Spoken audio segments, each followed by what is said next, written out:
WAOH is brought to you in part by Ohio's #1 trusted real estate team, The Young Team, online at theyoungteam.com. Hello, everybody, and welcome back to Good Morning Akron. And today I'm here in the studio with Dan Brown. How are you doing today? I'm great. Thank you for having me here this morning, whatever time it is right now. I don't know. I've got 4 kids. I've lost track of everything. Exactly. You're all over the place. Yes. So would you call yourself maybe a comedian? You said you have kids, so you're also a father? Yes, I'm a comedian. I have kids. I am a father. I started off when I was first really finding my groove in comedy.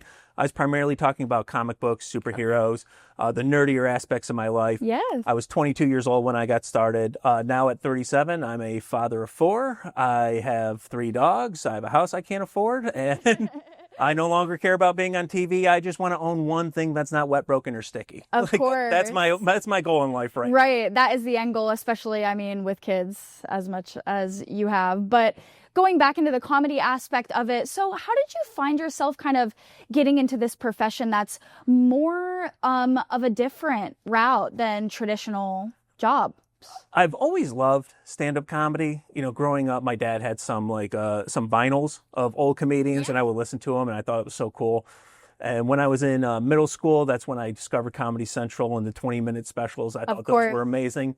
The real thing that made me go, this is what I want to do. Do you know who Kevin Smith is, the filmmaker? I think I'm familiar. Clerks, Jay and Silent Bob. Right, yeah. right. I watched An Evening with Kevin Smith probably 100 times. Wow. And it's a 4-hour-long film project thing. So that's a lot of time to actually watch it. And I saw a guy who talked like me, talked about the things I talked about, dressed like me, jeans, shorts, and a hoodie. And I was like, this is something I could do. Not as well as what he was doing at the time. You got to learn how to do it that good. Right. But that was my first thing of going, yeah, maybe I could be a stand-up comedian. There's an audience for these kind of topics. And when I got started, that was primarily what I talked about, was the superheroes and the comic books and growing up and stuff like that. And over the course of 15 years, you just kind of evolve into what you're supposed to be. Yeah. Of course. And along with other comedians, would you say that that's mainly the main comedian that you got a lot of your inspiration from? I would say Kevin Smith when it came to just trying to be you, because that's one of the most important things, is trying to figure out who you are and trying to figure out what your voice is. I love Lewis Black. I don't know if you know who that is. He's an angry political guy. I can't do angry political. It just doesn't work out well. Right. You look at somebody like Mitch Hedberg, who was the one-lining comedian. I love one-lining comedians, just not my thing. So as many inspirations as you can possibly have, it's really on you to figure out who you are and to find your own voice, to find your own way in stand-up comedy. Right. And speaking of being unique with it, and kind of creating your own set of comedy to perform to these people, what would you say is kind of your writing process when you're thinking of, whether it's just a new bit or a new segment? Do you do something crazy? I've heard of people, going on fasts or staying in their house and not talking to anybody. Is there anything that you do to prepare yourself for that? Yeah, I mainly just follow around my oldest son and daughter and just wait to hear what they have to say. Normally it's insults about how fat I've gotten. Nice. And how stinky I am. They're the best writers. Right. No, but I do several different approaches. I'm trying to come up a different concept for a show right now. So I'll make lists and bullet points, and I'll even research, what are stressful things about A, B, and C. And then I try to put myself in those shoes. One thing I used to do is I used to take out my high school yearbook. Right. And I would just flip to a page and pick everyone on that page, and I would write a story or two that I know about each person just to see if that jogs it. About twice a year, I do a 10-a-day challenge for 3 months. So on a month of where it goes 31, 30, 31, I write 10 jokes a day. At the end of it, that's 1,000 some jokes. And if 15 of them are good, then great. Right.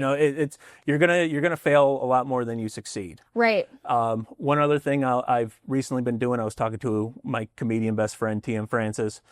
He asked me, he was like, hey, do you ever go back to your jokes that you had at the beginning that were good jokes, you just had no idea how to say them? Right. And recently that's something I started doing too. I took jokes that I haven't said in 13, 14 years. And added a little new twist on it and realized like, oh, okay, this was a good idea. I was stupid. I didn't know what to do, you know? Right. But it's a wide variety of topics. I wish I'm one of these guys. There's one of my buddies who just tells me that he's never actually written anything down. He just thinks of it in his head. And he stores it. I can't do that. I have to write it down. I have to put it on my computer. I have to write it on note cards. I have to rearrange it. I look like a serial killer in my whole process. And if something ever happens to me and the police come in, they're going to be like, man, this guy's got a lot of things about grocery shopping. I don't know what this killer's idea is. But, right. Yeah. Well, that's a great process, honestly. And I've also heard of like many people doing many strange things, you know, and especially for me, I always have to write it down on paper. So Yeah. I'm not surprised that you do either. I can't believe that your friend is able to just say it. That's crazy, being able to spit it off the top of your head. Well, another thing I do is I made my wife get shower paper. Oh. So when I'm in the shower, it's like Right. sometimes those are some of my best ideas. I'm in the shower and it's not like I can just grab my phone and get it wet and destroy it. It's not like you can just grab a notepad because you have to actually get specialized paper. Right. Waterproof. Yeah, exactly. I'm guessing. Yes. Wow, that's crazy. Shower thoughts. Yes. I mean, I'm sure many shower thoughts turn into great comedy jokes. Now, speaking of being in comedy, now this is obviously a stage production. It's very serious. We're on TV. In comedy, it's a little bit more less serious. Maybe there's times where you're on stage and you sploof or you say something you're not supposed to say. Has there ever been any examples of that? Yeah. I mean, I've been doing this for 15 years, so it's going to happen. Right. Whether it's you swear on a stage you weren't supposed to swear on, Right. or you talk about something that maybe you weren't supposed to talk about, Right. some subjects, or, you know, somebody gives you a bad tip before you go on stage. You know, I've done corporates where it's a very professional company and I talk to one of the bosses and they go, just go up there and have fun. No one cares. If you swear, you swear. Turns out they weren't the ones writing the check. And when the one who writes the check is going to be the one who leaves the review, then you got some issues there. Right. I was doing some shows in Michigan with one of my comedy brothers, Jesse Pimpinella. Just did a show with him this weekend. Yes, I saw it. Yeah, Yes. down in Niles, Michigan. It was Right. fun. We were doing some shows up in Michigan a few years ago, and him and I had done this room before. Okay. We both opened there before. So you're familiar. Yes. When I opened, it was a very difficult show. There was a snowstorm. There was only like 6 people, and they were all spaced out. So Wow. it kind of eats at you. He's done the show before, and it was also kind of a struggle there too. So we kind of both had struggled there once before, but now we're coming back. We're more seasoned. He's opening. He's a great headliner, let alone an opener. I'm headlining. I'm ready to go for it. The guy who's producing the show is on stage, like trying to host, Okay.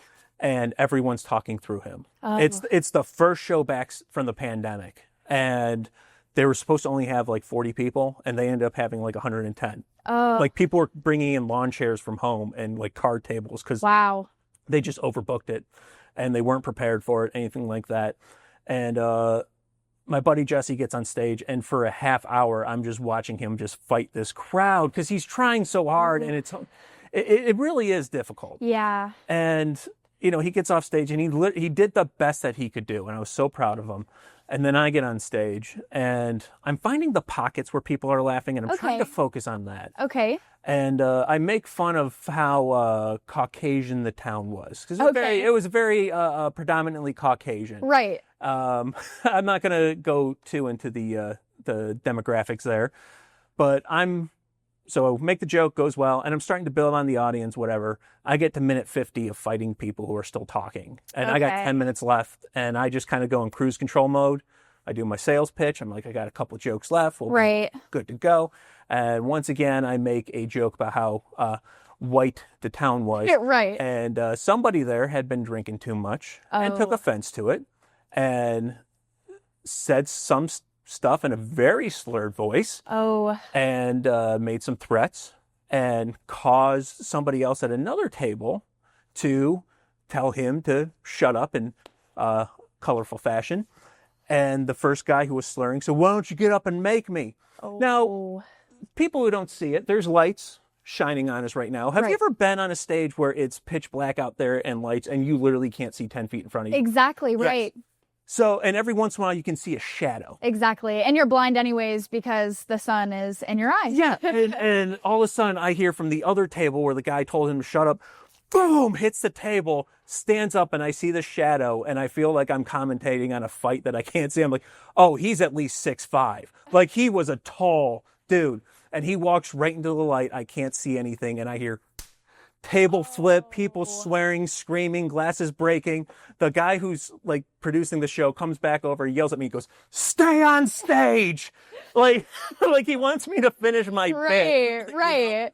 So these people are in the crowd. They're fighting. Yeah. You can't see. Yeah. What do you do? Do you keep performing? No, I just stood there until someone grabbed. So essentially, what he told me later was he wanted me to have performers' rights. So if somebody jumped the stage, I could take the microphone and do whatever I want with them. And after that got settled, he threw me over to the merch table. And I got to tell you, every single person in that room bought something off me. And just I mean, everyone was like, "Oh, we love the show. Did he mess it up?" And we're like, "You should have told your face." Right. And it turns out the guy was an out-of-towner causing trouble at that bar several times. The guy who got up and punched him was the manager. It was her husband. So that guy caused trouble. So he was looking for any reason to get rid of this guy too. Right. But yeah, it's very scary when it's happening right there and you have no control over the situation at all. Now, I hope none of that happens to you in your future events. Yeah. I heard that you're going to perform at the Funny Stop. At my home club. Exactly. Yes. Here in Akron. In Cuyahoga Falls. In Cuyahoga in Falls. Akron. I always call it Akron. Whenever I post about it, it's my favorite weekend every year. Whenever I post about it on social media, I always say I'm coming home because it is my home club. I miss Pete. Pete was the owner. He was a phenomenal man. He did very well by me, very well by other comedians. His wife Nadell has been rocking it. His brother Tony, who's in the kitchen, treats everyone like family. Wow. Yeah, I've been there a few times. And have you ever been to the Funny Stop? I have not. Okay, so when Pete was around, Pete had a very thick accent. Okay. And he was very intimidating especially when you first meet him, because he doesn't care whether you like him, don't like him, whatever. He's going to tell you exactly how he felt when he felt, and he's not gonna shy away from it. And he'd come in and was like, Sarah, sit down, shut up, laugh, and then he walks away. And he was such a great guy, but he made it easy for the comedians that he liked to joke around with him back. Like I said, he gave me so many opportunities, and he was one of those guys where if he saw something acting up in the room, he was the first one to intervene too. So, awesome man. It's like a built-in bodyguard. It really is, yeah.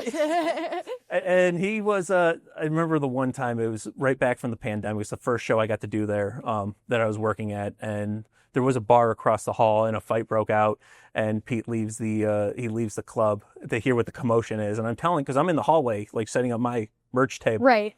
And I'm like, yeah, there's a fight going. And Pete went over there trying to break up the fight. I'm like, get away from there. Don't get yourself involved. Right. He was a special guy. He was a great dude. So besides the Funny Stop, where else can people see what you're doing? Well, let's talk about social media. Okay. On TikTok, on Twitter, on Instagram. You can find me at XDanBrown, the letter X Dan Brown. Okay. On YouTube and Facebook, it's at Dan Brown Comedy. Website's danbrowncomedy.com. Other stuff, I don't know how far this is going out broadcast-wise. For all you in Branson, Missouri this weekend, I'm going to be there Thursday through Saturday. Perfect. Yeah, exactly. I'll be doing a show in Streetsboro in January, so I don't know how far of a reach Akron. That's the Akron region, right? I still consider it's everywhere. Yeah. So well, I guess you're right. Yeah, especially when you're on the internet. Exactly. And of course, the Funny Stop, when is that? In September? September 11th through the 13th. There's one show Thursday, 2 shows Friday, 2 shows Saturday. My buddy Nick Dooley's going to be opening it up for me, so excited to be working with him.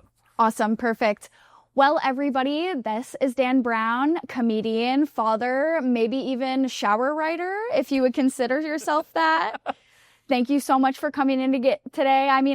we wouldn't be able to do this without businesses like you. And of course, thank you so much for watching and tuning in. We cannot keep the show alive if it wasn't for the viewers. Thank you so much. We'll see you next time.